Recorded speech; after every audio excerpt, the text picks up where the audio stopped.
The Free Thinker Show. Ignite your mind, challenge the norm. Ever get that feel? You know that feeling like something's just a little tot off, like when something seems too good to be true. Well, today we're diving into a world where, unfortunately, that feeling is pretty much the norm. Healthcare fraud. So we're doing a deep dive right into this recent announcement from the Justice Department. They actually put out a whole video about it on their YouTube channel. It's called Justice Department Announces Nationwide Healthcare Fraud Enforcement Action. It's about this big crackdown they did all across the country. Basically, what we want to do is unpack how big this whole thing was, the operation, and what kind of crazy schemes these people were trying to pull off, and how the government's fighting back, to protect patients and, well, your tax dollars, to be honest. So first things first, how big are we talking here? This crackdown was like a few cases oh, no, this was massive. Get this. In just 2 weeks, the Department of Justice, and we're talking 32 different districts, all across the board, they managed to charge 193 people. Wow. That's not all. They also seized, get this, over $230 million in assets. Seriously. Well, like cars and stuff. Yep. Cars, luxury goods, even gold. Talk about ill-gotten gains, right? Yeah, no kidding. But honestly, the craziest part is the schemes themselves, the things these people were doing. Like what? Give me an example. Okay, so there was this case in Florida, the Southern District to be exact. 3 people who owned a pharmaceutical company were caught selling, wait for it, fake HIV medication. What? Yeah, they were buying cheap drugs off the black market, slapping on fake labels, and then just selling them as the real deal. Oh my God. One patient even passed out because they took what they thought was their HIV medication. Turned out it was a totally different drug, an antipsychotic. That's what's so scary about this. They're putting people's lives at risk, all for a quick buck. It's a really disturbing trend we're seeing. Yeah, absolutely appalling. And it's not just happening with medication either. There's this other case in Arizona with a wound care company. They were doing all these unnecessary procedures, billing Medicare for them. What do you mean unnecessary? Well, they were doing these really expensive wound grafts on elderly patients. A lot of them were in hospice care even. Oh, man. And get this, Medicare was being billed over $1 million per patient for these treatments. It really highlights how big of a problem this is financially, And it's not just individual victims, it's taxpayers too. These programs like Medicare, they rely on us, on our money. It's like stealing from everyone. Exactly. And here's the thing, even telehealth isn't immune. The Justice Department uncovered this huge scheme run by a company called Dun Global. They were basically giving out prescriptions for Adderall and things like it was nothing. Yeah. One practitioner alone, prescribed 1.5 million pills. Some of them even went to people who were already dead. Wow. The Dun Global case just shows how these guys are always finding new ways to take advantage, especially now with telehealth becoming more common.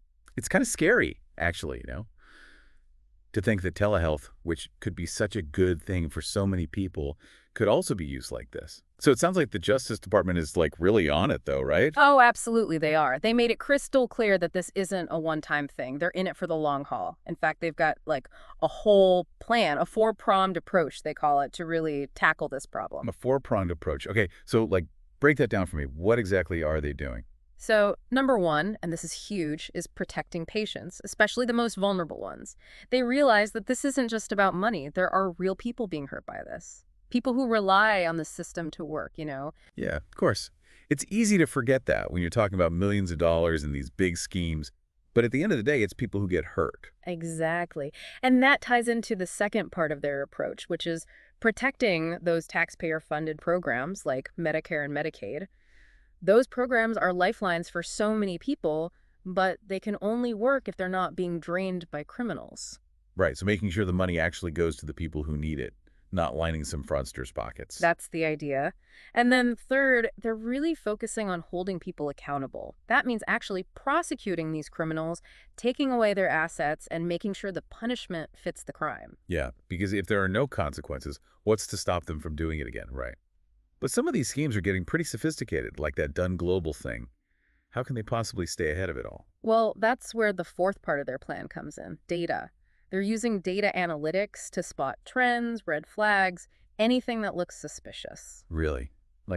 Well, remember the Dun Global case. They were able to catch them because they noticed this massive spike in prescriptions for Adderall. That's what made them take a closer look. So they're basically using data, like a detective would, to try to predict what these criminals might do next. That's the idea. Exactly. And that ties into the fourth part of their plan, which is protecting those taxpayer-funded programs like Medicare and Medicaid. Those programs are lifelines for so many people, but they can only work if they're not being drained by criminals. So they're basically using data like a detective would to try to predict what these criminals might do next. That's kind of amazing, actually. It is pretty incredible what they can do with data these days. And it's not just the Justice Department either. They're working with the FBI, the DEA, Health and Human Services. It's a whole team effort. Wow, so they're really throwing everything they've got at this. But healthcare, I mean, it's such a massive industry, always changing, so many moving parts. It just seems like an uphill battle. How can they possibly expect to keep up? It's a good question, a really important one, and it highlights just how difficult this fight really is. Even with all the resources and technology, there are always new ways for these guys to take advantage of the system. The rise of telehealth during the pandemic, for example, while it was a lifeline for so many, it also opened up a whole new world of opportunities for fraud. That's a really good point. It's like every solution creates a new problem. Yeah. So what can we, the average person, do? I mean, aside from just hoping for the best and waiting for the next big bust, are there things we could do to help prevent this? It does feel like one of those things where, like, we all have a role to play, you know? Yeah. Especially if these schemes are changing faster than anyone can really keep track of. You've hit the nail on the head. Public awareness is so important. Like, if you even think something might be off, healthcare fraud, that is, report it. You can go to the FBI, the police, your insurance company even. Every little bit helps. That's like, what is it they say? See something, say something. Exactly, because this isn't just numbers on a page, right? These are real people, and this is our healthcare system we're talking about. It affects everyone. Didn't Attorney General Garland address this? What do you have to say about all this moving forward, I mean? Oh, he basically said this was just the beginning. Like, this whole 2-week operation was just to show them they're serious, the Justice Department, that is. So they're not going to stop until, well, what? Until all healthcare fraud is gone? I mean, that's a pretty lofty goal. It is, and it's probably not realistic to think it'll ever be completely gone. But that doesn't mean they're giving up. They're going to keep fighting, keep adapting, because the stakes are just too high. That's good to hear. But it does make you wonder, like, with healthcare costs going through the roof and technology always changing, how do we stay ahead of this? How do we even start to build a system that's ethical, affordable, and, you know, actually works for everyone? It's the million-dollar question, isn't it? It really is. And unfortunately, it's a question with no easy answers. But hey, at least we're starting to ask the right questions, right? And hopefully with enough awareness, enough pressure, and enough people demanding better, we can start to find some solutions. Because at the end of the day, access to safe, affordable healthcare, that shouldn't be a privilege. It should be a right.